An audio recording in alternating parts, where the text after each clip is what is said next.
Sir ನಮಸ್ಕಾರ sir. ನಮಸ್ತೆ sir, ನಾವು ಅಹಿಂದ ಧ್ವನಿ ಚಾನಲಿಂದ ಎಲ್ಲ ಅಹಿಂದ ವರ್ಗದ ಮುಖಂಡರುಗಳು, ಮುಂಚೂಣಿ ನಾಯಕರುಗಳನ್ನು ಸಂದರ್ಶನ ಮಾಡ್ತೀವಿ ಸರ್. ಜೀರೋಯಿಂದ ಹೀರೋ ಇರತಕ್ಕಂಥ ನಾಯಕರನ್ನ ಇಂಟ್ರೂ ಮಾಡ್ತೀವಿ ಸರ್. ಚಿತ್ರದುರ್ಗ ಭಾಗ ಬಂದಾಗ ಸುಮಾರು 2000 ಇಸ್ವಿಯಿಂದನೂ 26 ವರ್ಷದಿಂದ ಅಹಿಂದ ಪರ ಹೋರಾಟಗಾರರ ಮುಂಚೂಣಿಯಲ್ಲಿ ಬ್ರಿಟಿಷ್ ಜಯಿಸೋದಿದ್ದಾರೆ ಅಂತ ಕೇಳಿಬಂದು ಸರ್. ಹಂಗಾಗಿ ನಿಮ್ಮ ಸಂದರ್ಶನ ಮಾಡೋಂತ ಬಂದಿದೆ ಸರ್. ಸರ್ ಸರ್ ನಿಮ್ಮದು ಶಿಕ್ಷಣ ಏನಾಗಿದೆ ಸರ್? ನಂದು ಶಿಕ್ಷಣ BA ಡಿಸ್ಕಂಟಿನ್ಯೂ ಆಗಿದೆ ಸರ್. ನಿಮ್ಮ ಡೇಟ್ ಆಫ್ ಬರ್ತ್ ಸರ್? ನಂದು ನೈಜವಾದಂಥ ಹುಟ್ಟಿದ ದಿನಾಂಕ ಇಲ್ಲ. ಹಾಂ ಸರ್. ಆದರೆ ಸ್ಕೂಲ್ ಡಾಕ್ಯುಮೆಂಟ್ ಅಂತ ಹೇಳಿದ್ರೆ 5/1/73. ಸರ್, ನೀವು BA ನಿಮ್ಮ ತಂದೆಗೆ ಎಷ್ಟು ಜನ ಮಕ್ಕಳು ಸರ್? ನಮ್ಮ ತಂದೆಗೆ ನಾವು 4 ಜನ ಮಕ್ಕಳು. ನಿಮ್ಮ ತಂದೆಯವ್ರು ಏನು ಕೆಲಸ ಮಾಡ್ತಿದ್ರು? ನಮ್ಮ ತಂದೆ ಸರ್ವೇಯರ್ ಆಗಿ ಕೆಲಸ ಮಾಡ್ತಾರೆ. Government surveyor. ಹಾಂ ಸರ್. ಸರ್, ನೀವು ಡಿಗ್ರಿ ಮುಗಿದ ನಂತರ ನಿಮ್ಮ ಜೀವನಕ್ಕೆ ಏನು ವೃತ್ತಿ ಹಾಕಿದ್ರೆ ಸರ್? ನಮ್ಮ ಜೀವನದ ವೃತ್ತಿನ ನಾನು ಅವಲಂಬಿಸ್ಬೇಕಂತ ಹೇಳಿದ್ದು ನನಗೆ ಭಾಳ ಆಸೆ ಇದ್ದಿದ್ದಂಥದ್ದು ಕೃಷಿ ಚಟುವಟಿಕೆಯಲ್ಲಿ ನಾನು ವ್ಯವಸಾಯದಲ್ಲಿ. ಹಾಂ ಸರ್. ಅದರಲ್ಲಿ ಭಾಳಷ್ಟು ಆಸಕ್ತಿ ಇತ್ತು. ಆದರೆ ಅದಕ್ಕೆ ಪೂರಕವಾದಂಥ ವಾತಾವರಣ ನಮ್ಮ ಮನೇಲಿ ಇರಲಿಲ್ಲ, ಭೂಮಿನೂ ಇರಲಿಲ್ಲ. ಹಾಂ ಸರ್. ಹಾಗಾಗಿ ಇದ್ದಂಥ ಭೂಮಿನಲ್ಲಿ ನಾನು ನಮಗೆ ಮಳೆಗಾಲದ ಬೆಳೆ ಏನಿತ್ತು ಅದನ್ನು ಬೆಳೆಯೋದ್ರಲ್ಲಿ ಇಲ್ಲಿಂದಲೂ ಕೂಡ ನಾನು ತೊಡಗಿಸ್ಕೊಂಡು ಬಂದಿದ್ದೀನಿ. ಹಾಂ ಸರ್. ಸರ್, ನೀವು ಒಬ್ಬ ಸಾಮಾನ್ಯ ಸರ್ವೇಯರ ಮಗನಾಗಿ ಇವತ್ತು ಕರ್ನಾಟಕ ರಾಜ್ಯ ಪ್ರಾದೇಶಿಕ ಕುರುಬ ಸಂಘದ ಉಪಾಧ್ಯಕ್ಷರಾಗಿ ಬೆಳೆದಿದ್ದೀರಿ ಸರ್ ನೀವು ಪ್ರೆಸೆಂಟ್ ಈಗ. ಮತ್ತು ಚಿತ್ರದುರ್ಗದ ಊಡ ಮಾಜಿ ಚೇರ್ಮನ್ ಆಗಿದ್ದೀರಾ. ಒಬ್ಬ ಗೌರ್ಮೆಂಟ್ ಸರ್ವೇಯರ್ ಆಗಿ ಅಷ್ಟೊಂದೆಲ್ಲ ಮಾಡಲಿಕ್ಕೆ ನೀವು ಹುಡುಗ ಇದ್ದಾಗ ಕಾಲೇಜ್ ದಿನಗಳಲ್ಲಿ ಬಾಲ್ಯ ವ್ಯವಸ್ಥೆಯಲ್ಲಿ ನಾನು ಮುಂದಿನ ದಿನಗಳಲ್ಲಿ ಈ ಥರ ಆಗ್ತಂತೆ ಅಂತ ಕನಸು ಕಂಡಿದ್ದೆ ಸರ್ ಏನಾದರೂ? ಇಲ್ಲ, ನನಗೇನೆ ಈ ರೀತಿ ಕನಸುಗಳು ಯಾವುವು ಇರಲಿಲ್ಲ. ಹಾಂ ಸರ್. ಆದರೆ ಎಲ್ಲೋ ಒಂದು ಕಡೆ ತುಡಿತಾ ಇತ್ತು. ಹಾಂ ಸರ್. ನಾನು ಸಾರ್ವಜನಿಕ ಜೀವನದಲ್ಲಿ ಬರಬೇಕು, ಈ ಧ್ವನಿಯಾಗಿ ಹೋರಾಟ ಮಾಡಬೇಕು ಅನ್ನೋದು ನನಗೆ ಮುಂಚೆಯಿಂದ ಆಸಕ್ತಿ ಇತ್ತು. ಹಾಂ ಸರ್. ನನಗೆ ಈ ಮೇಲು ಕೀಳು ಭಾವನೆಗಳಿದ್ವಲ್ಲ. ಹಾಂ ಸರ್. ಉದಾಹರಣೆಗೆ ಇದು ನಮ್ಮ ಮನೆಯಲ್ಲೇ ನಡೀತಾ ಇದ್ದಂಥ ಒಂದು ಸನ್ನಿವೇಶನ ನಾನು ಇವತ್ತು ನಿಮಗೆ ಗಮನಕ್ಕೆ ತರಕ್ಕೆ ಬಯಸ್ತೀನಿ. ಹಾಂ. ನಮ್ಮ ಮನೆಗೆ ಒಬ್ಬ ರುದ್ರಣ್ಣ ಅಂತೇಳಿ ಪರಿಶಿಷ್ಟ ಜಾತಿಯ ಒಬ್ಬ ಮನುಷ್ಯ ಮನೆ ಎಲ್ಲ ಕೆಲಸ ಕಾರ್ಯಗಳನ್ನು ಕೂಡ ಬಂದು ಮಾಡೋದು. ನಮ್ಮ ಹುಲ್ಲಿನ ಬಣವೆ ಹುಟ್ಟೋದು, ಕಣ ಸಾರಿಸೋದು, ಎಲ್ಲ ಥರ ಕೆಲಸ. ಕಟ್ಟಿಗೆ ಇದ್ದರೆ ಕಟ್ಟಿಗೆನೂ ಕೂಡ ಹೊಡೆಯೋದು, ಈ ಥರ ಎಲ್ಲ ಶ್ರಮ ಪಟ್ಟು ಮಾಡೋಂಥ ಕೆಲಸಗಳನ್ನೆಲ್ಲ ಮಾಡ್ತಾಯಿದ್ರು. ಅದು ಏನು ಅವತ್ತಿನ ದಿನದಲ್ಲಿ ಏನು ಭಾಳಷ್ಟು ನಾವೇನು ಕೂಲಿ ದೊಡ್ಡ ಪ್ರಮಾಣದಲ್ಲಿ ಕೊಟ್ಟವರು ಅಲ್ಲ. ಆದರೆ ಒಂದು ವಿಶ್ವಾಸ ಪ್ರೀತಿ ಇತ್ತು ನಮ್ಮ ಮನೆ ಬಗ್ಗೆ. ಹಾಗಾಗಿ ಅವರು ನಮ್ಮ ಮನೆಗೆ ಬಂದು ಕೆಲಸ ಮಾಡ್ತಾಯಿದ್ರು. ಇವ್ರನ್ನ ನಾವು ಆ ಸಂದರ್ಭ ನಾನು ಗಮನಿಸಿದ್ದೇನು ಅಂತ ಹೇಳಿದ್ರೆ, ಅವರು ಅಷ್ಟೆಲ್ಲ ಕೆಲಸ ಮಾಡಿದ್ರೆ ನಾವು ನಮ್ಮ ಮನೆಯಲ್ಲಿ ಇದು ಸಹಜವಾಗಿ ನಡ್ಕೊಂಡ್ಬಂದ್ರೆ ಘಟನೆ ಎಲ್ಲರ ಮನೆಗೂ ನಡೀತಿದ್ದಿತ್ತು. ಅವ್ರ ಪರಿಶಿಷ್ಟ ಜಾತಿನವರು ಅನ್ನೋದಕ್ಕಿಂತ ಹೆಚ್ಚಾಗಿ ಅವ ಈ ರೀತಿ ಕೆಲಸ ಮಾಡೋನು ಅನ್ನೋ ಕಾರಣಕ್ಕೆ ಅವನಿಗೆ ನಾವು ಹೊರಗಡೆ ಊಟ ಕೊಡ್ತಿದ್ದಿದ್ದು, ಅವರಿಗೆ ಪ್ರತ್ಯೇಕವಾಗಿ ತಟ್ಟೆ ಇಡ್ತಿದ್ದು, ಪ್ರತ್ಯೇಕವಾಗಿ ಲೋಟ ಇಡ್ತಿದ್ದು. ಆ ಲೋಟ ತಟ್ಟೆ ತೊಳ್ಕೊಂಡು ತಗೊಂಬಂದು ಅವರೇ ಇಟ್ಕೊಂಡು ಅವ್ರಿಗೆ ನಾವು ಊಟ ಇಡ್ತಿದ್ವಿ, ಊಟ ಮಾಡಬೇಕು, ಮತ್ತೆ ಹೇಗೇನು ತೊಳೆದಿಡಬೇಕು. ಇದನ್ನ ನೋಡಿದಾಗ ನನಗೆ ಬಹಳ ಬೇಸರ. ನಮ್ಮ ಮನೆಯಲ್ಲೇ ನಡೆದ ವಾಸ್ತವ, ನಮ್ಮ ಮನೆಯಲ್ಲೇ ನಡೆದಿರೋಂಥ ಘಟನೆ. ನೀವು ಓದೋ ಸಂದರ್ಭದಲ್ಲಿ ಹೌದು. ಇದನ್ನ ನನಗೆ ಗಮನಿಸಿದಾಗ, ಆಮೇಲೆ ಇದನ್ನ ಗಮನಿಸಿದಾಗ ನನಗೇನು ಅನಿಸ್ತಿತ್ತು, ಇದೇನಿದು ಈ ತರ ವ್ಯವಸ್ಥೆ, ಶ್ರಮ ಪಡ್ತಾನೆ ನಮಗೋಸ್ಕರ, ಆದ್ರೆ ನಮ್ಮನೆಯಲ್ಲೇ ಅವನಿಗೆ ಊಟಕ್ಕೆ ಇಡುವಾಗ ಈ ತರ ಮಾಡ್ತಾರೆ ಅಂತೇಳಿ. ಅದಾದ ನಂತರ ಒಂದು ಸ್ವಲ್ಪ ದಿನ ಕಳೆದಾಗ ಒಬ್ಬ ಪರಿಶಿಷ್ಟ ಜಾತಿಯ ನಗರಸಭಾ ಸದಸ್ಯರು ಗೆದ್ದ ಮೇಲೆ ನಗರಸಭಾ ಸದಸ್ಯರನ್ನ ಅದೇ ಜಾತಿಗೆ ಸೇರಿರೋ ಒಬ್ಬ ನಗರಸಭಾ ಸದಸ್ಯರು ಬಂದಾಗ ಅವರನ್ನ ಶಿಸ್ತು ಮನೆ ಒಳಗೆ ಕರ್ಕೊಂಡು ಹೋಗಿ ಮನೆಯಲ್ಲಿ ಸೋಫಾದಲ್ಲಿ ಕೂರಿಸಿ ಅವರಿಗೆ ಟೀ ಕೊಡೋದು, ಅವ್ರು ಉಪಚಾರ ಮಾಡೋದನ್ನ ನೋಡಿದಂಥ ಸಂದರ್ಭದಲ್ಲಿ ನಾನು ನಮ್ಮ ಅಪ್ಪನ ಮೇಲೇನೆ ನಾನು ಗಲಾಟೆ ಮಾಡಿದಂಥ ಸಂದರ್ಭ ಇದೆ. ಪ್ರತಿನಿತ್ಯ ನಮ್ಮ ಮನೆಗೋಸ್ಕರ ಜೀವತೆ ಇದ್ದೇನೆ, ನಮಗೇನ್ ಬೇಕಾಗಿರೋ ಕೆಲ್ಸಗಳನ್ನೆಲ್ಲ ಮಾಡಿಕೊಟ್ಟವನೆ. ಅವನಿಗೆ ನೀವು ಬಾಗ್ಲಲ್ಲಿ ಕೂರಿಸಿ ಊಟ ಹಾಕ್ತೀರಿ, ಇವರಿಗೆ ಕರ್ಕೊಂಬಂದು ಒಳಗ್ ಕೂರಿಸಿ ಇವ್ರಿಗೂ ಅವ್ರಿಗೆ ವ್ಯತ್ಯಾಸ ಏನು ಅಂತ ಪ್ರಶ್ನೆ ಮಾಡಿದ್ದ, ತಂದೆಗೆ ಪ್ರಶ್ನೆ ಮಾಡಿದ್ದ. ಆದ್ರೆ ಆ ಸಂದರ್ಭದಲ್ಲಿ ಅಶ್ವತ್ಥ ಹೋರಾಟ ಮಾಡೋದು ಇದು ತಪ್ಪು ಅಂತ ಹೇಳಿ, ತಪ್ಪು ಒಂದೇ ಜಾತಿ ಇರಬಾರ್ದು, ಮನುಷ್ಯನ ತರ ನೋಡ್ಬೇಕು ಆರ್ಗ್ಯುಮೆಂಟ್. ಆ ಸಂದರ್ಭದಲ್ಲಿ ನನ್ನ ತಂದೆಗೂ ನನಗೂ ವಾದ ವಿವಾದ ನಡೆದಿದ್ದು 100% ಸತ್ಯ. ಅದಾದ ನಂತರ ನನ್ನ ತಂದೆ ತಿದ್ಕೊಂಡ್ರು ಅದನ್ನ. ಹೌದು, ನನ್ನ ಮಗ ಹೇಳೋ ಮಾತು ಸರಿ ಇದೆ, ಪಾಪ ನಮ್ಮನಿಗೋಸ್ಕರ ಕಷ್ಟಪಡೋನಿಗೆ ನಾನು ಹೊರಗೆ ಕೂರಿಸಿ ಜಾತಿ ಕಾರಣ ಇಟ್ಬಿಟ್ಟು ಅದೇ ಜಾತಿಯವ್ರು ನಗರಸಭಾ ಸದಸ್ಯ ಬಂದ್ರೆ ನಾನು ಒಳಗೆ ಕೂರಿಸ್ತೀನಿ ಅಂದಾಗ ಆ ವ್ಯತ್ಯಾಸದ ಬಗ್ಗೆ ನಮ್ಮಪ್ಪ ಅವಲೋಕನ ಮಾಡಿ ನೋಡಿ, ಇಲ್ಲ ತಪ್ಪಾಯ್ತಪ್ಪ ಅಂತ ನನ್ನೆದುರಿಗೆ ತಪ್ಪಾಯ್ತು ಅಂತ ಕೇಳೋಂಥ ಪರಿಸ್ಥಿತಿ ನನ್ನ ತಂದೆಗೆ ಬಂದಿತ್ತು. ಇದು ಒಂದು ನನಗೆ ಈ ಸಂಘಟನೆಯಲ್ಲಿ ತೊಡಗಿಸ್ಕೊಳ್ಳಿಕ್ಕೆ ಒಂದು ಇದು ಆಯ್ತು, ನಿಮಗೆ ಆಯ್ತು, ಪ್ರೇರಣೆ ಆಯ್ತು. ಇದನ್ನ ನಾನು ಸರಿಪಡಿಸ್ಬೇಕು ಅಂತೇಳಿ. ಅದಾದ ನಂತರ ಇವತ್ತಿನವರೆಗೂ ಕೂಡ ನನ್ನ ಮನೆಯಲ್ಲಿ ಯಾರೇ ಪರಿಶಿಷ್ಟ ಜಾತಿ ಅಂತ ಮೊದಲೇ ಕೇಳಲ್ಲ, ಯಾರೇ ಬಂದರೂ ಕೂಡ ನಮ್ಮ ಮನೆಯಲ್ಲಿ ಮುಕ್ತ ಅವಕಾಶ, ನೇರವಾಗಿ ಒಳಗಡೆ ಬರಲಿಕ್ಕೆ, ಅವ್ರು ನಮ್ಮ ಜೊತೆ ಕೂತ್ಕೊಳ್ಳಿಕ್ಕೆ, ಅವನೇನೇ ಆಗಿರಲಿ ನಮ್ಮ ಜೊತೆ ಕೂತ್ಕೊಳ್ಳಿಕ್ಕೆ, ನಮ್ಮ ಜೊತೆಗೆ ನಾವೇನು ಸೇವನೆ ಮಾಡ್ತೀವಿ, ಟೀ ತಾಂತೀವೋ ಏನು ತಾಂತೀವೋ ಒಟ್ಟು ಅವನು ಕೂಡ ಅದನ್ನು ತಗೋಬೇಕು, ನಮ್ಮ ಜೊತೆಗೆ ಕೂತ್ಕೋಬೇಕು ಅನ್ನೋದು ನಮ್ಮದು. ಅದನ್ನು ನಾನು ಪಾಲಿಸ್ಕೊಂಡು ಬಂದಿದ್ದೀನಿ ಅಲ್ಲಿ. ಸರ್, ಈಗ ನಿಮ್ಮ ಒಂದು ಅನುಭವ, ಆ ಒಂದು ನೀವು ಅಹಿಂದ ಸಂಘಟನೆಯಲ್ಲಿ ಪಾಲ್ಗೊಳ್ಳೋಕ್ಕೆ ಆ ಒಂದು ಮನೆ ನೀಡತಕ್ಕಂಥ ಇದನ್ನೇ ಕಾರಣ ಅಂತ ಹೇಳ್ತೀರಿ ನೀವು, ಚಟುವಟಿಕೆನೆ.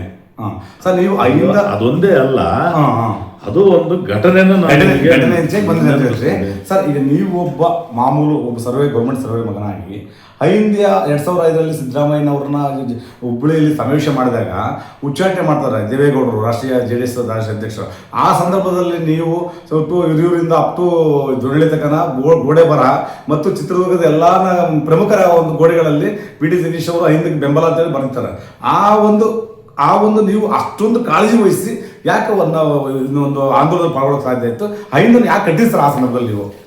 ಇಲ್ಲ, ನಾನು 2005ರಲ್ಲೇ ಅಲ್ಲ, 1994ರಲ್ಲಿ ಏನು ವಿಧಾನಸಭೆಗೆ ಚುನಾವಣೆ ನಡೀತು. ನಾನು ಆ ಸಂದರ್ಭ ಕಾಂಗ್ರೆಸ್ ಪಕ್ಷದಲ್ಲೇ ನಾನು ಇದ್ದೆ. ಆ ಸಂದರ್ಭದಲ್ಲಿ ನಮ್ಮ ಈ ಕ್ಷೇತ್ರದ ಚಿತ್ರದುರ್ಗ ಕ್ಷೇತ್ರಕ್ಕೆ ತಿಪ್ಪಾರೆಡ್ಡಿ ಅನ್ನೋರು ಚುನಾವಣೆಯನ್ನು ಸ್ಪರ್ಧೆ ಮಾಡಿದ್ರು. ಯಾವ ಪಕ್ಷ ಅವರು? ಪಕ್ಷದ ಕಾಂಗ್ರೆಸ್ ಪಕ್ಷದಲ್ಲಿ ಪ್ರಧಾನ ಕಾರ್ಯದರ್ಶಿ ಕೆಲಸ ಮಾಡ್ತಾ ಇದ್ರು. ಟಿಕೆಟ್ ಅನ್ನ ಕೇಳಿದ್ರು. ಟಿಕೆಟ್ ಅನ್ನ ನಮ್ಮ ಹೈಕಮಾಂಡ್ ನಿರಾಕರಣೆ ಮಾಡ್ತು. ಹಾಗಾಗಿ ಬೇರೆ ಟಿಕೆಟ್ ಕೊಡ್ತು, ಇಂಡಿಪೆಂಡೆಂಟ್ ನಿಂತರು. ಆದ್ರೆ ನನಗೆ ಬಹಳಷ್ಟು ಆತ್ಮೀಯತೆ ಇದ್ದಿದ್ದು ತಿಪ್ಪಾರೆಡ್ಡಿ ಅವ್ರ ಜೊತೆಗೆ. ತಿಪ್ಪಾರೆಡ್ಡಿ ಅವ್ರ ಜೊತೆಗೆ ಇದ್ದಂಥ ಸಂದರ್ಭದಲ್ಲಿ ನಾನು ಒಬ್ಬ ಚಿಕ್ಕ ಹುಡುಗ ಆದ್ರೂ ಕೂಡ ನನ್ನನ್ನು ಬಹಳ ಆತ್ಮೀಯವಾಗಿ ನೋಡಿಕೊಂತಿದ್ರು ತಿಪ್ಪಾರೆಡ್ಡಿ. ಯಾವುದೇ ವಿಚಾರಕ್ಕೆ ಬಂದಾಗ ನನ್ನನ್ನ ಕನ್ಸಿಡರ್ ಮಾಡುವಂತ ಒಂದು ಇದನ್ನ ಮಾಡ್ತಾ ಇದ್ರು. ಹಾಗಾಗಿ ನಾನು ಅವರು ಈಗ ನನ್ನ ಜೊತೆಗೆ ಚುನಾವಣೆಗೆ ಇರಬೇಕು ಅಂತೇಳಿ ಕರ್ಕೊಂಡು ಹೋದೆ. ನಾನು ಚುನಾವಣೆಗೆ ಪ್ರಚಾರಕ್ಕೆ ಸಂಪೂರ್ಣ ಚುನಾವಣೆಗೆ ಅವ್ರ ಜೊತೆಗೆ ನಾನು ಪಕ್ಷೇತರಕ್ಕೇನೆ ನಾನು ಕೆಲಸ ಮಾಡೋದು. ಪಾರ್ಟಿನಲ್ಲಿದ್ದರೂ ಕೂಡ ಪಕ್ಷೇತರಕ್ಕೆ ಕೆಲಸ ಮಾಡೋದು. ಅದನ್ನು ಗಮನಿಸಿದಾಗ ಅವರು ಜೈ ಗಳಿಸಿದ್ದಾದ್ಮೇಲೆ ನನ್ನ ಕೆಲಸನ ಗಮನಿಸಿ ಅವರು ಇವನಿಗೊಂದು ರೀತಿ ಕಾಳಜಿ ಇದೆ, ಬಡವರ ಬಗ್ಗೆ ಕಾಳಜಿ ಇದೆ ಅಂತ ಹೇಳ್ಬಿಟ್ಟು ಆಶ್ರಯ ಸಮಿತಿ ಸದಸ್ಯನಾಗಿ ನಾಮಕರಣ ಮಾಡಿಸಿದ್ರು. ಅವಾಗ ಚಿತ್ರದುರ್ಗ ತಾಲೂಕಿಗೆ, ಚಿತ್ರದುರ್ಗ ನಗರ ಆಶ್ರಯಕ್ಕೆ 94ರಲ್ಲಿ ನನ್ನನ್ನ ಆಶ್ರಯ ಸಮಿತಿ ಸದಸ್ಯನಾಗಿ ಮಾಡಿದ್ರು. ನಾನು ಹಿಂಗೇನೆ ಅವ್ರ ಜೊತೆನೆ ನಾನು ಮುಂದುವರೆದಿತ್ತು. ಆದರೂ ಪಕ್ಷದ ಕಾರ್ಯಕ್ರಮಗಳೇನನ್ನು ನಡೆದ್ರೆ ಪಕ್ಷದ ಕಾರ್ಯಕ್ರಮಗಳಲ್ಲೂ ಕೂಡ ಭಾಗವಹಿಸ್ತಿದ್ದೆ. ಯೂತ್ ಕಾಂಗ್ರೆಸ್ ಪ್ರೊಟೆಸ್ಟ್ ಅಲ್ಲೂ ಭಾಗವಹಿಸ್ತಿದ್ದೆ. ವಿದ್ಯಾರ್ಥಿ ಕಾಂಗ್ರೆಸ್ ಏನನ್ನಾದ್ರೂ ಕೂಡ ವಿದ್ಯಾರ್ಥಿ ಕಾಂಗ್ರೆಸ್ ಅಲ್ಲೂ ಭಾಗವಹಿಸ್ತಿದ್ದೆ. ಹೀಗೆ ಹಂಗೆ ನಡ್ಕೊಂಡು ಬಂತು. ನಾನು ಹಿಂದೆ ಸಂಘಟನೆ ನನಗೆ ಎಷ್ಟು ತುಡಿತಾ ಇತ್ತು ಅನ್ನೋದಕ್ಕೆ ಒಂದು ಉದಾಹರಣೆ ಏನಂತ ಹೇಳಿದ್ರೆ, ಅಖಿಲ ಭಾರತ ವಿದ್ಯಾರ್ಥಿ ಪರಿಷತ್ತಲ್ಲೂ ಕೂಡ ನಾನು ಕೆಲಸ ಮಾಡಿದೆ. ABVP ಅದು ನಾನು ವಿದ್ಯಾರ್ಥಿ ಸಂಘಟನೆ ಅನ್ನೋ ದೃಷ್ಟಿಯಿಂದ ಸ್ಟೂಡೆಂಟ್ಸ್ ನ್ಯಾಯ ಕೊಡಿಸೋದು ಅನ್ನೋ ದೃಷ್ಟಿಯಿಂದ ಒಟ್ಟು ಹೋರಾಟದ ಮನೋಭಾವ. ಅವಾಗ ಇವತ್ತಿನ ಪ್ರಧಾನ ಕಾರ್ಯದರ್ಶಿ ರವಿ ಅವರು ಇದ್ದಾರಲ್ಲ, ರವಿಕುಮಾರ್ ಬಿಜೆಪಿ MLC ಇದ್ದಾರಲ್ಲ, ಆ ಸಂದರ್ಭ ರವಿಕುಮಾರ್ ಅವರು, ನಾವು, ಆಮೇಲೆ ವಸಂತ್ ಕುಮಾರ್ ಅಂತೇಳಿ, ಆಮೇಲೆ ವಿಷ್ಣುಕಾಂತ್ ಚಟ್ಪಲ್ಲಿ ಅಂತೇಳಿ, ಹಂಗೇನೆ ನನಗೆ ಅವ್ರ ಸವಾಸ ಬಹಳಷ್ಟು ಹತ್ರದಲ್ಲಿತ್ತು. ಅವಾಗ ಫುಲ್ ಟೈಮ್ ವರ್ಕರ್ ಆಗಿ ಭದ್ರಾವತಿ ಅವರು ಮಂಜುಳಾ ಅವರು ಇಲ್ಲಿ ಕೆಲಸ ಮಾಡಿದ್ರು. ಅವರು ಇದು ಮಹಿಳಾ ಆಯೋಗದ ಅಧ್ಯಕ್ಷರಾಗಿ ಕೆಲಸನೂ ಸರ್ಕಾರದಲ್ಲಿ. ಅವರೆಲ್ಲರೂ ಕೂಡ ಆ ಟೈಮಲ್ಲಿ ಇದ್ರು. ಸುನಿಲ್ ಕುಮಾರ್ ಕಾರ್ಕಳ ಅವರು ಕೂಡ, ಅವ್ರ ಜೊತೆಗೂ CT ರವಿ ಅವ್ರ ಜೊತೆನೂ ಕೂಡ ನಾನು ಬೈಠಾಕ್ಗಳು ಮಾಡಿರೋಂಥ. ನಾನು ಮುಂಚೆ ನನಗೆ ಈ ರೀತಿ ವ್ಯತ್ಯಾಸ ಗೊತ್ತಿರಲಿಲ್ಲ. ಹೋರಾಟ ಅನ್ನೋದೊಂದು ಬಿಟ್ರೆ ನ್ಯಾಯಕ್ಕೆ ಹೋರಾಟ ಮಾಡಬೇಕು ಅಂತ. ಬಟ್ ಇದು ನನಗೆ ಬಹಳಷ್ಟು ಹಲವಾರು ಹೋರಾಟಗಳಲ್ಲಿ ಪಿಕೆಟಿಂಗ್ಗಳಲ್ಲಿ ಭಾಗವಹಿಸಿದೆ, ರಸ್ತೆ ರೂಪ ಚಳುವಳಿಗಳಲ್ಲಿ ಭಾಗವಹಿಸಿದೆ, RSSಗೂ ಕೂಡ ಹೋಗಿ ನಾನು ಡ್ರಿಲ್ ಮಾಡಿರೋದುಂಟು. ಇದೆಲ್ಲ ಮಾಡಿದಾಗ ಕೂಡ ಬಹಳಷ್ಟು ಒಂದು ಇಲ್ಲಿ ನಮ್ದು ಹಳೆ ಮುನ್ಸಿಪಾಲಿಟಿ ಇದಿತ್ತು ಏನು ಚೌಲ್ಟ್ರಿ, ಆ ಚೌಲ್ಟ್ರಿನಲ್ಲಿ ಕಾರ್ಯಕ್ರಮಗಳನ್ನ ಆಯೋಜಿಸೋರು. ಅಲ್ಲಿ ನಾನು ಬಹಳಷ್ಟು ಕಾನ್ಸೆಪ್ಟ್ಗಳ ಮೇಲೆ ಭಾಷಣ ಮಾಡಿದ್ದು ಉಂಟು. ತಿಲಕ ಅನ್ನೋ ಒಂದು ಕಾನ್ಸೆಪ್ಟ್ ಕೊಟ್ಟಿದ್ರು, ಆ ತಿಲಕದ ಮೇಲೆ ಸುಮಾರು ಹೊತ್ತು ನಾನು ಭಾಷಣ ಮಾಡ್ದು. ಇವೆಲ್ಲ ನನಗೆ ಒಂದು ರೀತಿ ಏನೋ ಆಸಕ್ತಿ ಇತ್ತು ಅಷ್ಟೇ. ಬಟ್ ಏನು ಅಂತ ವ್ಯತ್ಯಾಸಗಳು ಗೊತ್ತಿರಲಿಲ್ಲ, ಡಿಫ್ರೆನ್ಸ್ ಗೊತ್ತಿದ್ದಿಲ್ಲ. ಒಂದು ಓಟ ಮಾಡ್ತಿದ್ದು. ಅದನ್ನ ಆಮೇಲೆ ಏನಾಯ್ತು, ನಾನು ಬಹಳ ಚೆನ್ನಾಗಿ ತೆಳ್ಳಗೆ ಇದ್ದೆ. ಭರತನಾಟ್ಯ ಕಲಿಯೋದಕ್ಕೆ ಅಂತೇಳಿ ಇಲ್ಲಿ ರಾಮದೇವ್ರ ದೇವಸ್ಥಾನ ಅಂತಿದೆ ಚಿತ್ರದುರ್ಗದಲ್ಲಿ, INM ಪೇಟೆನಲ್ಲಿ. ಅಲ್ಲಿ ಈ ವಿದ್ಯಾರ್ಥಿಗಳನ್ನ ಆಯ್ಕೆ ಮಾಡಿಕೊಳ್ಳುವಂತ ಕೆಲಸ ನಡೀತಾ ಇತ್ತು. ನನಗೆ ಒಂದು ಆಸಕ್ತಿ ಇತ್ತು, ಕೇಳೋಣ ಅಂತೇಳಿ ಹೋದೆ. ಹೋದಂಥ ಸಂದರ್ಭದಲ್ಲಿ ಅಲ್ಲಿ ಎಲ್ಲರನ್ನು ಎಂಟ್ರಿ ಮಾಡ್ತಾ ಇದ್ರು. ಹೆಸರನ್ನ ನನ್ನ ಹೆಸರು BT ಜಗದೀಶ್ ಅಂತ ಬರ್ಕೊಂಡ್ರು. BT ಜಗದೀಶ್ ಅಂತ ಕುರುಬ ಅಂತ ಬರೆಸ್ತವ ನನ್ನ ಜಾತಿನ. ಇದು ಕುರುಬರಿಗೆ ಕಲಿಸ್ಲಿಕ್ಕೆ ಆಗೋದಿಲ್ಲ ವಿದ್ಯಾನ ಅಂತ. ಏನು ಕಾರಣ ಅದು ಅಲ್ಲ ಹೇಳ್ತಿರೋದು, ಸಿಸ್ಟಮೆಟಿಕ್ ಅದು ಏನೋ ಅವ್ರ ಸಿಸ್ಟಮ್ ಇಂದ ಕೂಡ ಕುರುಬರಿಗೆ ವಿದ್ಯೆ ಕಲಿಸ್ಲಿಕ್ಕೆ ಆಗಲ್ಲ ಅಂತ. ಬಟ್ ಈಗ ಆ ಪರಿಸ್ಥಿತಿ ಇಲ್ಲ. ಅವತ್ತಿನ ಬಾಲ್ಯದಲ್ಲಿ ಇತ್ತು ಇದು. ಅದು ಬಿಟ್ಟು ಇನ್ನು ಸಂಸ್ಕೃತ ಕಲಿಯಕ್ಕೆ ಅಂತ ಹೋದೆ, ಅದನ್ನು ಕೂಡ ಇದೇ ಮಾತೆ ಬಂತು. ಆ ಸಂದರ್ಭ ಯಾರು ಕೂಡ ಕಲ್ಸಕ್ಕೆ ಆಸಕ್ತಿ ಇರಲಿಲ್ಲ ಹಿಂದುಳಿದ ಜಾತಿಗಳಿಗೆ. ನಮ್ದು ಎಲ್ಲ ಒಂದ್ ಕಡೆ ಇಂಥ ಇನ್ಸಿಡೆಂಟ್ಗಳಿದಾವಲ್ಲ, ಜಾಸ್ತಿ ಆಯ್ತು. ಈ ರೀತಿ ಘಟನೆಗಳು, ಇಂಥ ಘಟನೆಗಳು ಹೆಂಗೆ ನಡೀತವೆ ಅನ್ನೋದಕ್ಕೆ ಇನ್ನೂ ಒಂದು ಉದಾಹರಣೆ ನಾನು ಕೊಡ್ತಾ ಹೋಗ್ತೀನಿ. ನಮ್ಮ ಅಕ್ಕ ಅವ್ರ ಮದುವೆ ಇತ್ತು. ಮದುವೆ ಸಂದರ್ಭದಲ್ಲಿ ನಮ್ಮ ಅಪ್ಪಾಜಿ, ನಾವೇನು ಹಣಕಾಸಿನಲ್ಲಿ ಸ್ಥಿತಿವಂತರಿರ್ಲಿಲ್ಲ, ಈ ಕೆಲಸ ಮಾಡಿಕೊಟ್ಟಿರ್ತಿದ್ರಲ್ಲ, ಹಂಗಾಗಿ ಅವ್ರು ಬಾಳೆ ಎಲೆ ಕೊಡ್ತಾರೆ ಆದಿವಲದಲ್ಲಿ, ನೀನು ಹೋಗಿ ತರಬೇಕು ಅಂತ ಹೇಳಿದ್ರು. ನಾನು ಬಾಳೆ ಎಲೆ ತರಲಿಕ್ಕೆ ಅಂತ ಹೋದೆ. ರೈತರ ಜಮೀನಲ್ಲಿ ಅಲ್ಲ, ನಮ್ಮ ಅಪ್ಪಂಗೆ ಯಾರೋ ಒಬ್ರು ಆತ್ಮೀಯರಪ್ಪ ಬಾಳೆ ಎಲೆ ಕೊಡ್ತಾರೆ ಹೋಗು ಅಂತ ಹೇಳಿದ್ರು. ನಾನು ಇಲ್ಲಿಂದ ಆದಿವಲಕ್ಕೆ ಹೋಗಿ ಬಾಳೆ ಎಲೆ ತಾಂಬರಕ್ಕೆ ಅಂತ ಹೋದಂಥ ಸಂದರ್ಭದಲ್ಲಿ ಒಂದು ಇನ್ಸಿಡೆಂಟ್ ನಡೀತು. ನಾನು ಹೋಗಿ ಅವ್ರ ಮನೆ ಬಾಗಿಲು ತಲುಪಿದಾಗ ಅವ್ರೇನು ಹೇಳಿದ್ರು, ನಾನು ಹಿಂಗೆ ತಿಪ್ಪಯ್ಯವ್ರ ಮಗನ ಕಳಿಸಿದ್ದಾರೆ, ನಮ್ಮ ಅಕ್ಕರ ಮದುವೆ ಬಾಳೆ ಎಲೆ ಕೊಡ್ತೀವಿ ಅಂತ ಹೇಳಿದ್ರಲ್ಲ, ಅದನ್ನ ಕೊಡಿ ಅಂತ ಹೇಳಿ. ಓಹೋ, ನಮ್ಮ ತಿಪ್ಪಯ್ಯ ಸ್ವಾಮಿ ಅವ್ರ ಮಗನಾ, ಬರ್ರಿ ಬರ್ರಿ ಬರ್ರಿ ಅದು ಮೇಲ್ವರ್ಗದ ಮನೆ, ಬರ್ರಿ ಅಂತ ಕರೆದ್ರು. ನಾನು ಒಳಗೆ ಹೋಗಕ್ಕೆ ಹೆಜ್ಜೆ ಇಟ್ಟೆ. ಇಲ್ಲಿ ಕೂತ್ಕೊಳ್ರಿ ಕಟ್ಟೆ ಮೇಲೆ. ಕಟ್ಟೆ ಮೇಲೆ ಕೂರಿಸಿದ್ರು. ತಿಂಡಿ ತಿಂದಿದ್ಯಪ್ಪ ಅಂತ ಕೇಳಿದ್ರು. ನಾನು ಇಲ್ಲ, ತಿಂಡಿ ಏನು ತಿಂದಿಲ್ಲ, ನೀವು ಕೊಟ್ಬಿಡಿ, ನಾನು ಹೋಗ್ಬಿಡ್ತೀನಿ, ನನಗೆ ಅರ್ಜೆಂಟ್ ಐತೆ ಅಂತ ಹೇಳಿದೆ. ಆದರೆ ತಿಂಡಿನ ಒಳಗೆ ಕರೀತಾ ಇಲ್ಲ, ಅಲ್ಲೇ ಕಟ್ಟೆ ಮೇಲೆ. ಇದೇ ನಾನು ಹೇಳಿದ್ದೀನಲ್ಲ, ಈ ಪರಿಸ್ಥಿತಿ ಮತ್ತೆ ವಾಪಸ್ಸು ನನಗೆ ನನಗೆ ಸ್ವಂತಕ್ಕೆ ಅನುಭವ ಆಯ್ತು. ಅಲ್ಲಿ ತಟ್ಟೆ ಇತ್ತು ನೋಡಪ್ಪ, ಆ ತಟ್ಟೆ ತಗ ಅಂದ್ರು. ನಮ್ಮಪ್ಪ ಬಹಳ ಸಹಾಯ ಮಾಡಿದಾರೆ ಅಂತಾರೆ, ನಿಮ್ಮ ಅಪ್ಪನ ಋಣ ನಾವು ತೀರ್ಸಕ್ ಆಗಲ್ಲ ಅಂತಾರೆ. ಆದ್ರೆ ನನ್ನನ್ನು ಒಳಗೆ ಕರೀತಾ ಇಲ್ಲ, ಪ್ಲಾಸ್ಟಿಕ್ ತಟ್ಟೆ ತಗೋ ಅಂತ ಹೇಳಿದ್ರು. ಪ್ಲಾಸ್ಟಿಕ್ ತಟ್ಟೆ ತಗೊಳ್ಳುವಾಗ ನನ್ನ ಕಣ್ಣಲ್ಲಿ ನೀರು ಬಂತು. ಆಕ್ಚುಲಿ ಕಣ್ಣಲ್ಲಿ ನೀರು ಬಂತು, ಯಾಕಂದ್ರೆ ಅದನ್ನ ತೋರಿಸ್ಕೊಳಂಗಿಲ್ಲ ನಾನು. ಅಲ್ಲಿರೋ ತಟ್ಟೆ ಲೋಟ ತಗೊಂಡು ತೊಳ್ಕೊಂಡು, ನಾನು ಅವರು ಇಡ್ಲಿ ಮಾಡಿದ್ರು, ಇಡ್ಲಿ ತಂದು ಹಾಕಿದ್ರು, 2 ಇಡ್ಲಿ ತಿಂದು ನಾನು ಕೈ ತೊಳ್ಕೊಂಡೆ ಅಂತ ಇಟ್ಕೊಳ್ಳಿ. ನನಗೆ ಬೇಕಾಗಿರೋದೇನು, ಮದುವೆ ಇದೆ, ಬಾಳೆ ಎಲೆ ಅದು ಬಿಟ್ಟು ಇಲ್ಲಿ ಏನೇನು ನಡೆದ್ರು ನನಗೆ ಅದೇನು ಪ್ರತಿರೋಧ ಒಡ್ಡಂಗಿಲ್ಲ. ಬಾಳೆ ಎಲೆ ತಗೊಂಡು ಬಂದೆ ನಾನು. ಇದು ನಮಗೆ ಈ ತರ ಘಟನೆಗಳಿದಾವಲ್ಲ, ನಾನು ಅಲ್ಲಿಂದ ಮನಸ್ಸು ಏನೇ ಅಂದ್ರು ಕೂಡ ಇಲ್ಲಿ ABVP ನಲ್ಲೂ ಕೂಡ ಇದೇ ತರ ನೋಡ್ತಾರೆ ನಮ್ಮನ್ನ, RSS ಅಲ್ಲೂ ಇದೇ ತರ ನೋಡ್ತಾರೆ ನಮ್ಮನ್ನ. ಇದು ನನಗ್ ಬೇರೆ ಅಲ್ಲ, ಇವ್ರಿಗೆ ಬೇರೆ ಅಲ್ಲ, ಯಾರಿಗೆ ಬೇರೆ ಅಲ್ಲ, ಇದು ಅಲ್ಲ ಅಂತ ಹೇಳ್ಬಿಟ್ಟು ಅವತ್ತಿಂದ ನಾನೇನ್ ಮಾಡಿದೆ, ಈ ರೀತಿ ಸಂಘಟನೆನಲ್ಲಿ ತೊಡಗಿಸ್ಕೊಂತ ಬಂದೆ ನಿಧಾನಕ್ಕೆ. ತಿಪ್ಪಾರೆಡ್ಡಿ ಅವರು ಜನತಾದಳಕ್ಕೆ ಸಹ ಸದಸ್ಯರಾಗಿದ್ರು. ಆ ಸಂದರ್ಭದಲ್ಲಿ ನಾನು ಸ್ವಲ್ಪ ಸಿದ್ದರಾಮಯ್ಯ ಅವ್ರ ಹತ್ರ ಓಡಾಡುವಂತ ಕೆಲಸನೂ ಕೂಡ ಮಾಡಿದೆ ಅವ್ರ ಜೊತೆಗೆ. ಆಮೇಲೆ ಮತ್ತೆ 2ನೇ ಅವಧಿಗೂ ಮತ್ತೆ ಪಕ್ಷೇತರರಾಗಿ ಆಯ್ಕೆ ಆದ್ರು. ಮತ್ತೆ ಅವ್ರ ಜೊತೆನೆ ಇದ್ದೆ ನಾನು. 2ನೇ ಅವಧಿನಲ್ಲೂ ಮತ್ತೆ ಪುನರ್ ನನ್ನ ಆಶಯ ಸಮಿತಿಗೆ 2004 ಮತ್ತೆ ನನ್ನನ್ನು ಪುನರ್ ಆಶ್ರಯ ಸಮಿತಿ ಸದಸ್ಯನಿಗೆ ನಾಮನಿರ್ದೇಶನ ಮಾಡಿದ್ರು. ಆಮೇಲೆ 2005-06ರಲ್ಲಿ ನನ್ನ ಒಂದು ಸಂಘಟನಾ ಇದನ್ನು ನೋಡ್ಬಿಟ್ಟು ಹಿಂದುಳಿದ ವರ್ಗಗಳ ಜಿಲ್ಲಾ ಕಾಂಗ್ರೆಸ್ ಅಷ್ಟೊತ್ತಿಗೆ ಕಾಂಗ್ರೆಸ್ಗೆ ಅವ್ರು ಬಂದರು. ಯಾರು? ಕಾಂಗ್ರೆಸ್ 2004 ಕಾಂಗ್ರೆಸ್ನ ಗೆದ್ದರು ಅವರು. ಹೌದು, ಅವಾಗನೇ ಕಾಂಗ್ರೆಸ್ಸಿಂದ ನನಗೆ ಇದನ್ನು ಮಾಡಿದ್ರು, ಏನು ಹಿಂದುಳಿದ ವರ್ಗಗಳ ಜಿಲ್ಲಾ ಕಾಂಗ್ರೆಸ್ ಕಾಂಗ್ರೆಸ್ ಮಾಡಿದರು. ಅಲ್ಲಿ ಆ ಟೈಮಲ್ಲಿ ನನ್ನ OBC ಅಧ್ಯಕ್ಷನ್ ಮಾಡೋ ಟೈಮಲ್ಲಿ ಏನಾಯಿತು, ಈ ಸಿದ್ದರಾಮಯ್ಯನವರು ಉಪಮುಖ್ಯಮಂತ್ರಿಗಳಾಗಿದ್ದರು, ಧರ್ಮಸಿಂಗ್ CM ಆಗಿದ್ದರು. ಧರ್ಮಸಿಂಗ್ 2004 ಗವರ್ಮೆಂಟ್ ಜಾಯಿಂಟ್ ಗವರ್ಮೆಂಟ್ ಅಲ್ಲಲ್ಲ ಇದನ್ನು ತೆಗೆದಾಕಿದ್ರು. ಹೌದು, ಧರ್ಮಸಿಂಗ್ ಸರ್ಕಾರ ಬಂತು. ಧರ್ಮಸಿಂಗ್ ಗವರ್ಮೆಂಟ್ ಅಲ್ಲೇ ಸಿದ್ದರಾಮಯ್ಯನವ್ರನ್ನ ದೇವೇಗೌಡರು ಎಕ್ಸ್ಪೆಲ್ ಮಾಡಿದ್ರು. 4 ಏಪ್ರಿಲ್ ಗವರ್ಮೆಂಟ್ ಬಂತದ್ದು. ಅದೇ ಅಹಿಂದ ಇದನ್ನ ಒಂದು ಹುಬ್ಳಿನಲ್ಲಿ ಕಾರ್ಯಕ್ರಮ ಆಯೋಜಿಸಿದ್ರು. ಅದ್ರಲ್ಲಿ ಭಾಗವಹಿಸಬಾರದು ಅನ್ನೋ ಕಾರಣಕ್ಕೆ ಇವ್ರು ನಾನು ಭಾಗವಹಿಸ್ತೀನಿ, ನಾನು ಸೀಟಿಗೆ ಅಂಟ್ಕೊಂಡು ಕೂತ್ಕೊಳ್ಳಲ್ಲ ಅಂತ ಹೇಳಿ ಅವತ್ತು ಭಾಗವಹಿಸಕ್ಕೆ ಸಿದ್ಧ ಆದ್ರು ಇವರು. ಆ ಸಂದರ್ಭ ಸಿದ್ದರಾಮಯ್ಯನವರಿಗೆ ಶಾಸಕರ ಕ್ರೀಡಾಕೂಟದಲ್ಲಿ ಕಾಲು ಕೂಡ ಫ್ರಾಕ್ಚರ್ ಆಯ್ತು. ನಾನು ಫ್ರಾಕ್ಚರ್ ಆದಾಗ ನಾನೇ ಅಲ್ಲೊಂದು ಸಾಕ್ಷಿ ಕರ್ಸಕ್ಕೆ ಅವ್ರ ಜಾಗದಲ್ಲಿ ಅಲ್ಲ ಕ್ರೀಡಾಕೂಟದಲ್ಲಿ ನಾನು ಇದ್ದೆ. ಅವತ್ತು ಅವ್ರ ಕಾಲನ್ನು ಕೂಡ ನಾನೇ ನೀವಿ ಅವ್ರು ಕರ್ಕೊಂಡು ಕೂರಿಸಿ ಅಲ್ಲಿ ಆ ಕೆಲಸ ನಾನು ಮಾಡಿದೆ. ಅವತ್ತು ಯಾವಾಗ ಅವ್ರನ್ನ ಎಕ್ಸ್ಪೆಲ್ ಮಾಡಿದ್ರು ನನಗೆ ಒಂದು ರೀತಿ ಅನ್ನಿಸ್ತಾ, ಯಾವುದೇ ಪಾರ್ಟಿಗಿರಲಿ ಒಬ್ಬ ಸಮರ್ಥ ನಾಯಕರನ್ನ ಎಕ್ಸ್ಪೆಲ್ ಮಾಡಿಬಿಟ್ರು ಅನ್ನೋ ಕಾರಣಕ್ಕೆ ನಾವು ಅಹಿಂದನ ಬೆಂಬಲಿಸಕ್ಕೆ ನಿಂತ್ಕೊಂಡ್ವಿ. ಇಲ್ಲಿಂದ ಹುಬ್ಳಿಗೆ ಜನನ ಸಂಘಟನೆ ಮಾಡಿ ಎಲ್ಲರನ್ನೂ ಕೂಡ ಇಲ್ಲಿಂದ ಕರ್ಕೊಂಡು ಹೋಗುವಂಥ ಕೆಲಸ ಮಾಡಿದ್ವಿ. ಅವತ್ತು ಯಾರೂ ಕೂಡ ನಮ್ಮ ಬಸ್ಸಿಗೂ ಕೂಡ ಹಣ ಕೊಟ್ಟಿಲ್ಲ, ಯಾರು ಕೂಡ ಒಂದೇ ಒಂದು ರೂಪಾಯಿ.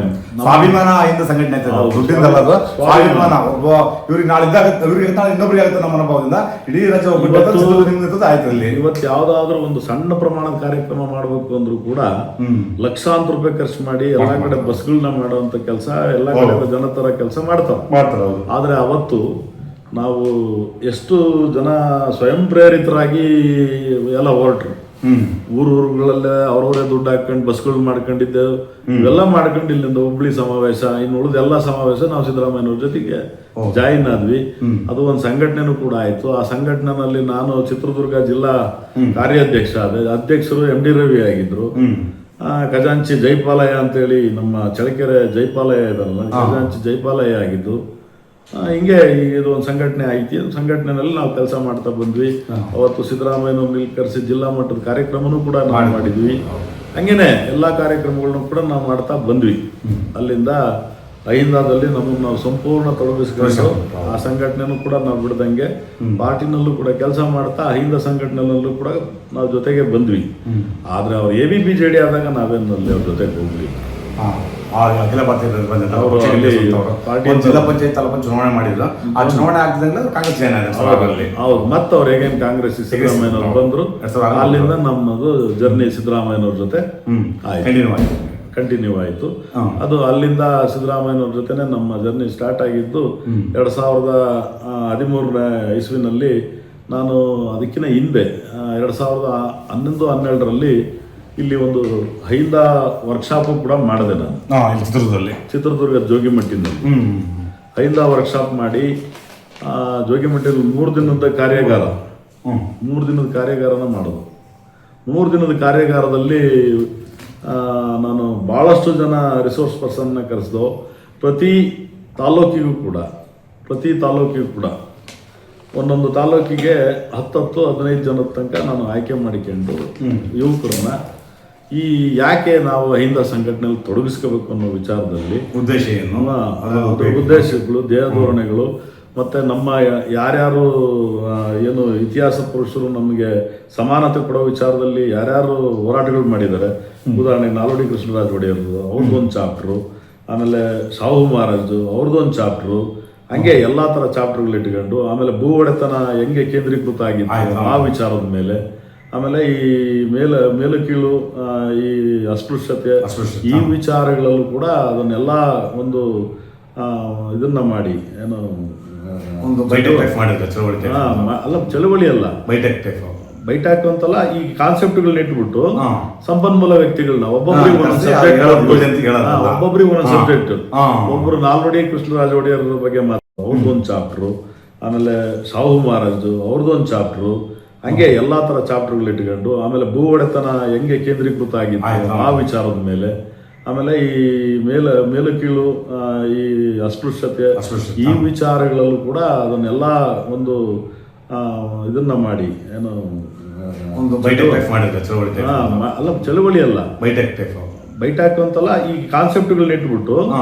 ಸಂಪನ್ಮೂಲ ವ್ಯಕ್ತಿಗಳನ್ನ ಒಬ್ಬೊಬ್ಬರಿಗೆ ಒಂದೊಂದು ಕರ್ಸಿ ಸಬ್ಜೆಕ್ಟ್ ಹೇಳೋದು ಅಂತ ಹೇಳೋದಲ್ಲ. ಒಬ್ಬೊಬ್ಬರಿಗೆ ಒಂದೊಂದು ಹಾ. ಸಬ್ಜೆಕ್ಟ್. ಹಾ. ಒಬ್ರು ನಾಲ್ವಡಿ ಕೃಷ್ಣರಾಜ ಒಡೆಯರ್ ಬಗ್ಗೆ ಮಾತಾಡಿದ್ರು ಅವತ್ತು. ಹಾ. ಪ್ರೊಫೆಸರ್ SG ಸಿದ್ದರಾಮಯ್ಯ ಅವರು, ಆಮೇಲೆ ನಂಜರಾಜ್ ಅರಸ್ ಅವರು, ಆಮೇಲೆ ಪೂರ್ಣಾನಂದ್ ಅವರು, ರಾಜಪ್ಪ ದಳವಾಯಿ ಅವರು, ಲಕ್ಷ್ಮಣ್ ಹುಗಾರ್ ಅವರು, ಎಲ್ಲರೂ ಬಹಳಷ್ಟು ಜನ ಇಂಟಲೆಕ್ಚುಯಲ್ಸ್ನ ಕರೆಸಿ ಅವತ್ತು ನಮ್ಮ ಸತೀಶ್ ಸಾಸ್ಲು ಇದ್ದಾರಲ್ಲ, ಅವರು ಕೂಡ ನಮ್ಮ ಜೊತೆ ಸಂಘಟನೆಯಲ್ಲಿ ತೊಡಗಿದ್ರು. ಅವರು ಕೂಡ ವರ್ಕ್ಶಾಪ್ ಅಲ್ಲಿ 3 ದಿನ ನಮ್ಮ ಜೊತೆಗೆ ಇದ್ರು. 3 ದಿನ ಎಲ್ಲಾ ತರ ವ್ಯವಸ್ಥೆಗಳನ್ನು ಕೂಡ ನಾನೇ ಮಾಡಿದ್ದೆ. ಎಲ್ಲ 100 ಜನ ವಿದ್ಯಾರ್ಥಿಗಳಿದ್ರು. ಇನ್ನ ಒಂದು ಅವತ್ತಿಂದ ಅವತ್ತಿಗೆ ಕ್ಲಾಸಿಗೆ ಬರುವಂತ ಇಂಟಲೆಕ್ಚುಯಲ್ಸ್ ಏನಿದ್ರು ಅವ್ರಿಗೂ ಕೂಡ ಸಂಪನ್ಮೂಲ ವ್ಯಕ್ತಿಗಳನ್ನು ಕೂಡ ದಿನ ಕರೆಸೋದು ಕಳಿಸೋದು ಇದೆಲ್ಲ ಮಾಡಿ ಎಲ್ಲ ಬಹಳ ನೀಟಾಗಿ ಅಚ್ಚುಕಟ್ಟಾದಂಥ ಒಂದು ಕಾರ್ಯಕ್ರಮನ ಮಾಡಿದೆ. ಇದ್ರ ಮಾಹಿತಿ, ಸಂಪೂರ್ಣ ಮಾಹಿತಿ ನಮ್ಮ ಅಹಿಂದ ನಾಯಕರುಗಳಿಗೆ ತಲುಪ್ತು. ಚಿತ್ರದುರ್ಗದಲ್ಲಿ ವರ್ಕ್ಶಾಪ್ ಬಹಳ ಚಂದ ಮಾಡಿದ ಅಂತ ಹೇಳ್ಬಿಟ್ಟು ಎಲ್ಲ ಇಲ್ಲಿಂದ ಹೋದಂಥ ಸಂಪನ್ಮೂಲ ವ್ಯಕ್ತಿಗಳು ಯಾರು ಬಹಳಷ್ಟು ಜನ, ನಾನು ಸುಮಾರು 18-20 ಜನ ಸಂಪನ್ಮೂಲ ವ್ಯಕ್ತಿಗಳನ್ನ ಕರೆಸಿದ್ದು ಆ ಟೈಮಲ್ಲಿ. ಅವರೆಲ್ಲರಿಗೂ ಕೂಡ ನಾನು ಮಾಡಿದ ಆತಿಥ್ಯ ಬಹಳ ಇಷ್ಟ ಆಗಿ ಅವರು ಮೇಲ್ಮಟ್ಟದಲ್ಲೂ ಕೂಡ ಇದನ್ನು ಚರ್ಚೆ ಮಾಡಿದ್ದಾರೆ. ಆ ವರ್ಕ್ಶಾಪ್ ಬಹಳ ಚೆನ್ನಾಗಾಯ್ತು ಅಂತ ಹೇಳಿ. ಅವಾಗ ಒಂದು ಸಾರಿ ಸಿದ್ದರಾಮಯ್ಯನವರು ನನ್ನನ್ನು ಕರೆದ್ಬಿಟ್ಟು ಏನೇ ಭಾಳ ಚೆನ್ನಾಗಿ ಮಾಡೋದಂತೆ ನೀನು ಇದನ್ನು ಅಹಿಂದ ವರ್ಕ್ಶಾಪ್ ಅಂತ. ನಾವು ಅಹಿಂದ ಅಂತೇಳಿ ನಾವು ಬ್ಲೈಂಡಾಗಿ ಕಟ್ಕೊಂಡು ಹೋಗೋದು ಸರಿಯಲ್ಲ ಅಂತ ಹೇಳ್ಬಿಟ್ಟು ನಾವು ಈ ಏನಕ್ಕೆ ಮಾಡಬೇಕು ಅನ್ನೋ ಕಾರಣನ ನಾವು ನಮ್ಮ ಯಾರಿಗೆ ಯುವಕರಿಗೆ ಕೊಡಬೇಕು, ಮುಟ್ಟಿಸ್ಬೇಕು ಅನ್ನೋ ಕಾರಣಕ್ಕೆ ಈ ಎಲ್ಲ ಕಾನ್ಸೆಪ್ಟ್ಗಳ ಮೇಲೆ ಈ ಕಾರ್ಯಕ್ರಮ ಮಾಡೋದ್ರಿಂದ ವೆರಿ ಗುಡ್ ಅಂತೇಳಿ ನಾನು ಬೆಂತಟ್ಟ ಕೆಲಸನೂ ಕೂಡ ಸಿದ್ದರಾಮಯ್ಯನವರು ಅವತ್ತು ಮಾಡಿದ್ರು.